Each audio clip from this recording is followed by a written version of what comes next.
Hello friends, welcome to the Unit 2 of Module 2, and in this unit we are going to discuss an introduction to sustainable development. In the Unit 1 we discussed about development in general, the concept of it and the indicators of the development, the spiritual indicators, values, approaches, and now we are going to discuss about sustainable development.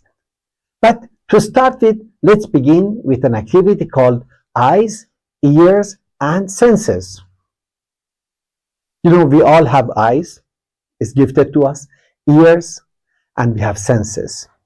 So why are they given to us? Why these gifts are given to us? Write down as many reasons as you can think of. Take 5 minutes and write the reasons that you think why we have eyes, ears, and senses. Now, look at these senses from a new perspective and answer these questions. First, about eyes. We have the eyes to look around at the world and identify whatsoever promotes civilization and a better life. Wow, it's a very new function of eyes. Identify whatsoever promotes civilization. Because not everything promotes civilization. What is it? And what is it that promotes a better life?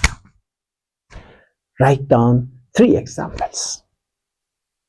Take a minute for that. Then, ears. We have ears to hear the words of wisdom of scholars, of thinkers, of philosophers. We need to promote and practice them. All right, that's a new function for the ears, to be attuned to the words of thinkers and philosophers and scholars and wise men, and then promote them, practice them. So, again, take 2 minutes, write down 3 examples of these words.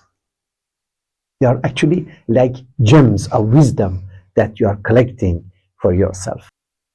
Going to the third part of this activity, it's about senses and faculties that we have.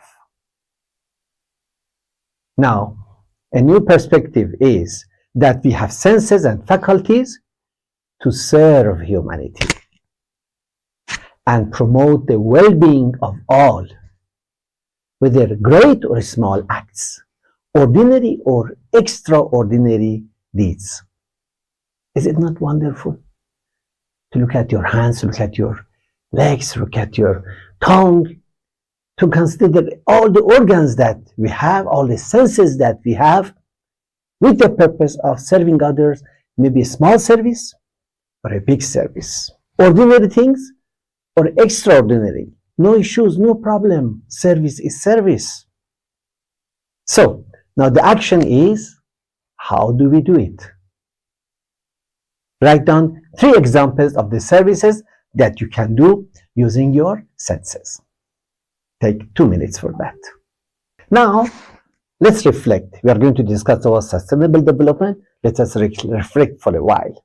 The first question I like to ask you is, why should economic development be carried out only if it is not harmful to the environment, to the natural environment? And the second question, how are economic, environmental, and social developments interrelated? Are they connected to each other? Are they interrelated? How? So let's reflect about what does really development denote. Amartya Sen has said, development is a process that creates growth, progress, positive change in economic, environmental, social, and demographic components without damaging the resources of the environment. You do whatever, but you should not damage the resources of the environment. Forest, water, air, rivers, soil, whatnot. So development in its widest sense means moving forward and making things better in many different areas of life. Actually, Gandhiji's basic aim was also to have an all-round development of the society that included human development along with socio-economic, political development. So basically, development is all about making positive changes and growing in different ways. It's about trying to improve, whether it is a person trying to get better at something, or a community working to have a higher quality of life, or a society aiming for fairness and well-being for all, or an economy striving for a stable and lasting progress. Another aspect of development implies growing and improving together.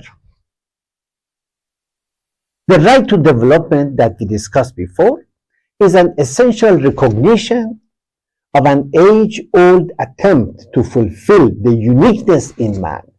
We discussed before, because everyone is unique, he or she has the right to fulfill that uniqueness, to develop that uniqueness. So man must be allowed to foster the part in him that transcends race, transcends religion, goes beyond language and gender, and so to focus on his essence.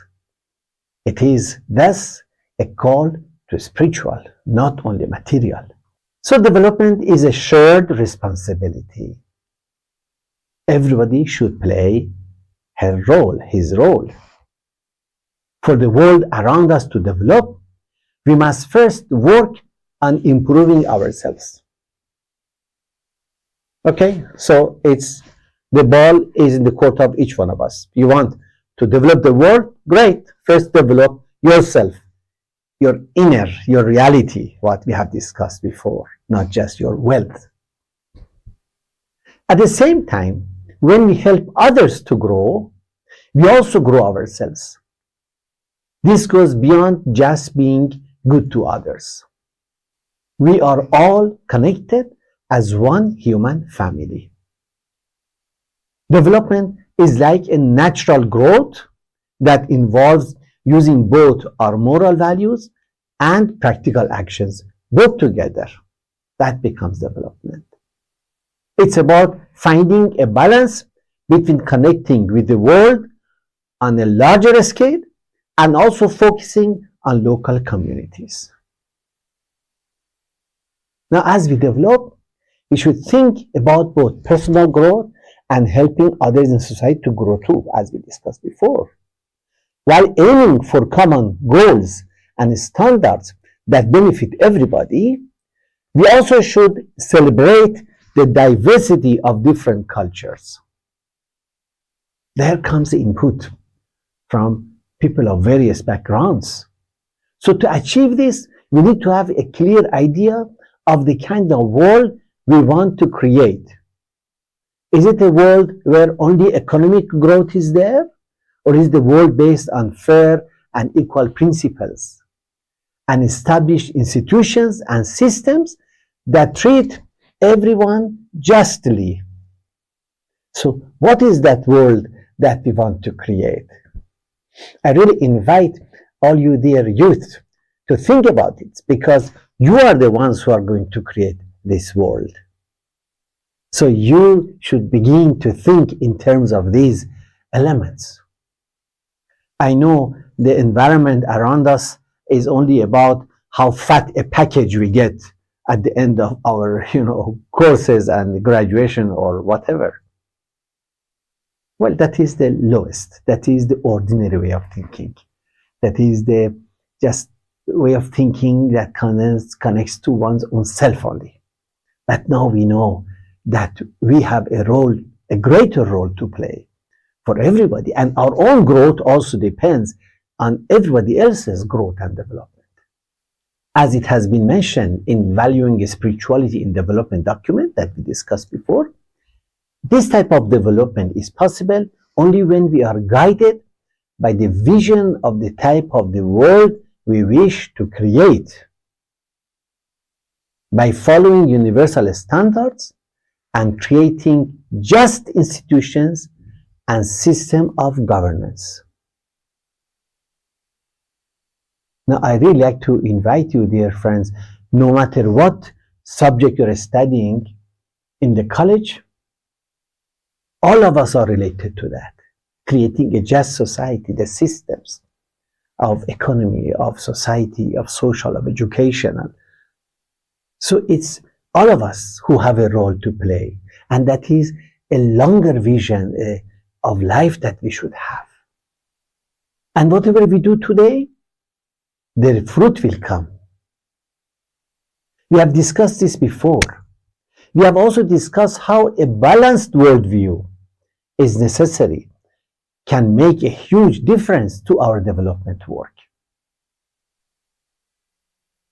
After about 2 decades of development activities in 1972, a UN conference on human development was held in Stockholm.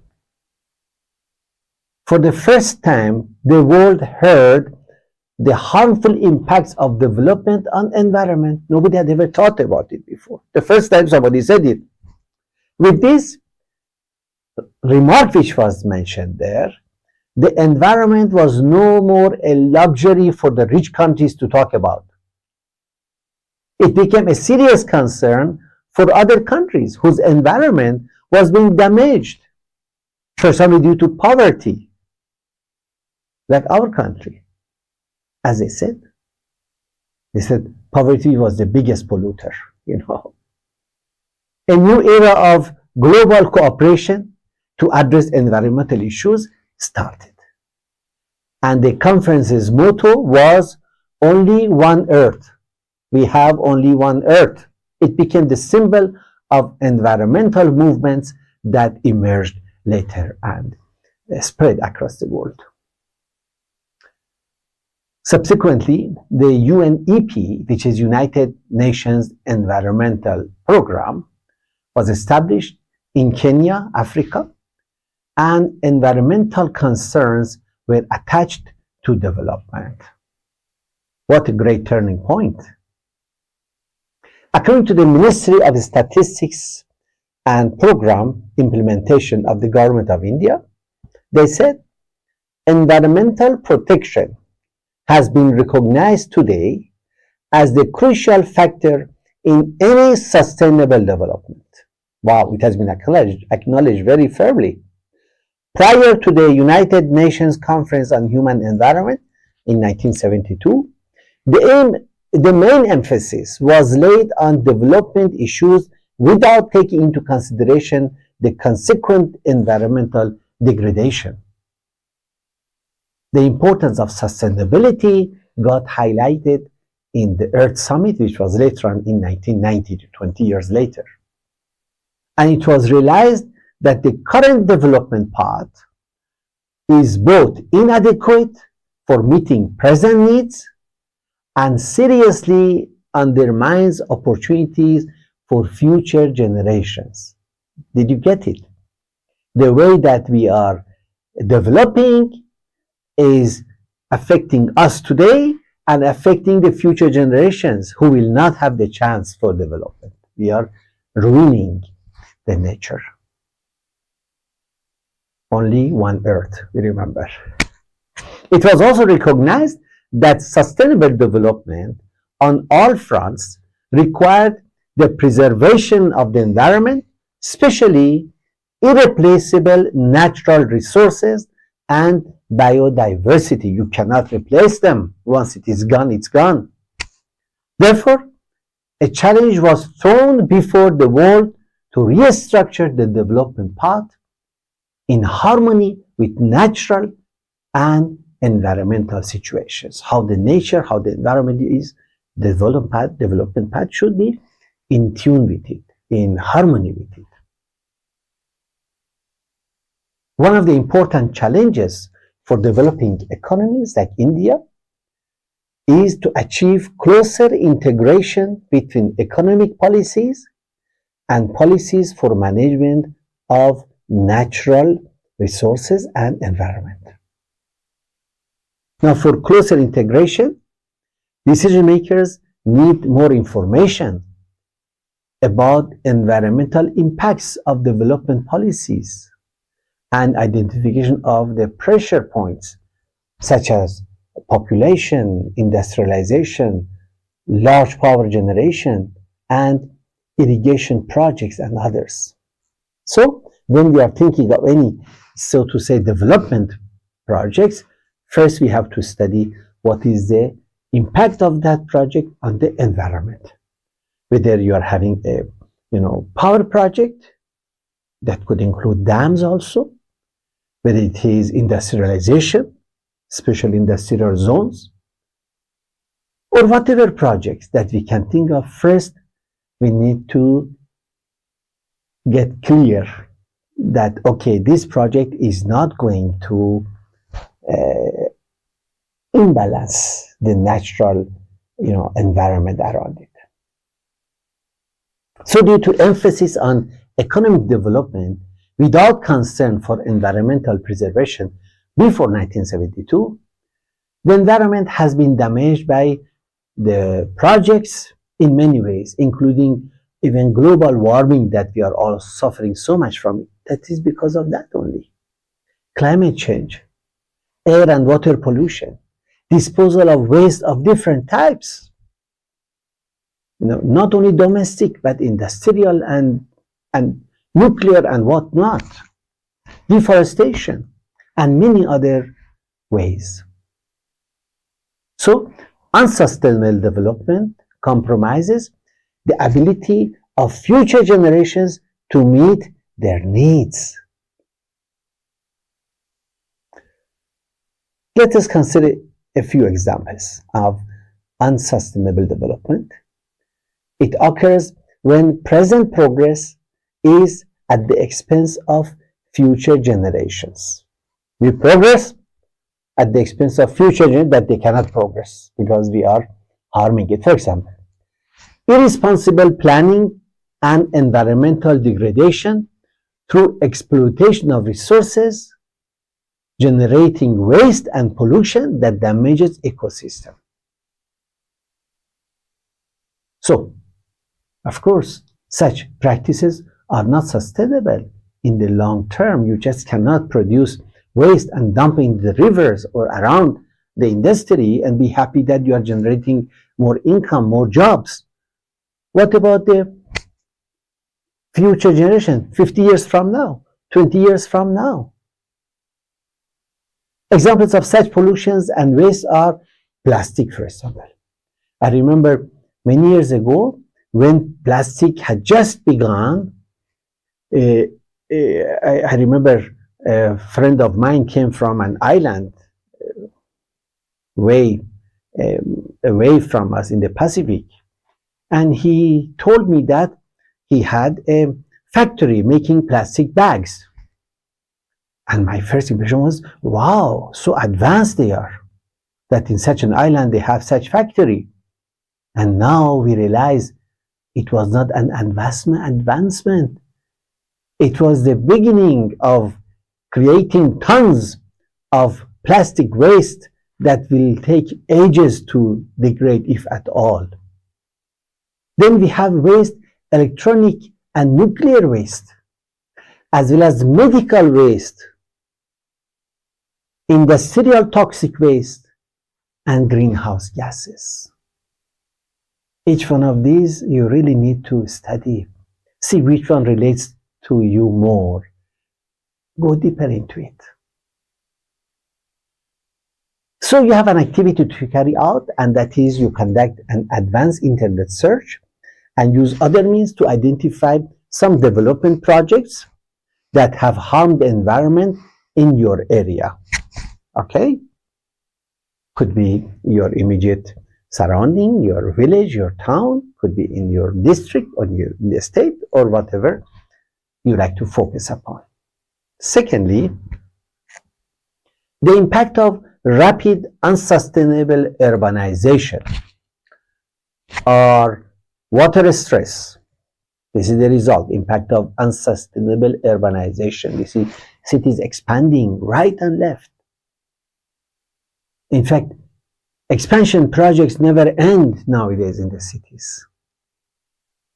scarcity and high consumption of water, sanitation, wastewater, water pollution, air pollution, climate change, noise pollution, cultivated land depletion, dust, solid and hazardous waste, destruction of biodiversity, high energy consumption, traffic congestion, oil pollution, and deforestation.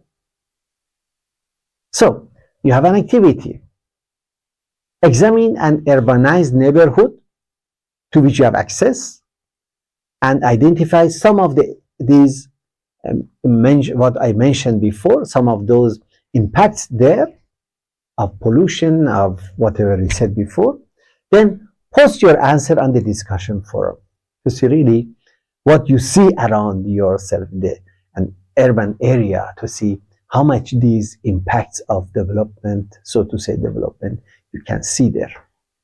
So, as before, your eyes are now opening to what is around you and what should be done, can be done for the well-being of yourself, of your family, of your friends and neighbors, and of course, future generations.